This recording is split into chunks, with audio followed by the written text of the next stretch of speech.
14 చదువుకోండి. వాళ్ళు దేవుని పిల్లలు, వాళ్ళు కావాలి మాకు, వాళ్ళు కావాలి. అప్పటికి సౌలు యొక్క మాత్రం బుద్ధి అంటే మా యొక్క బెన్యామీను గోత్రస్తులు 600 మంది, వీళ్ళందరూ కంగారు పడుతున్నారు. కాబట్టి వీళ్ళ కోసం ఎవడో ఎఫ్రాయిం గోత్రస్తులు వచ్చి బలివ్వాలని బలిచ్చేస్తాడు. అయ్యగారు చాలా జాగ్రత్తగా ఆలోచించే, నిజమో కాదో తర్వాత మీరు పరిశీలించి నాకు చెప్పండి. ఇది నేనేదో కావాలని ఇక్కడ వాక్యం చెప్పట్లా. 3 రోజుల నుంచి ప్రభు చెప్తున్నాడు, ఈ వాక్యం ఇక్కడ నువ్వు బోధించాలి. ఎందుకో నాకు తెలియదు. ఇస్రాయేలుపేటలో చెప్దాం అనుకుంటే ప్రభు ఆగు అన్నాడు. ఎక్కడ ఒప్పుకుంటున్నా చెప్తుంటే ఆగు అన్నాడు. అర్థమవుతున్నాయా?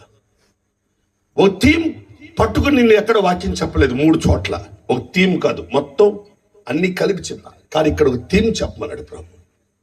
ఉంటాడా ఊడిపోతాడు ఎవడైనా, నా ఇష్టానుసారుడైన మనుషుడు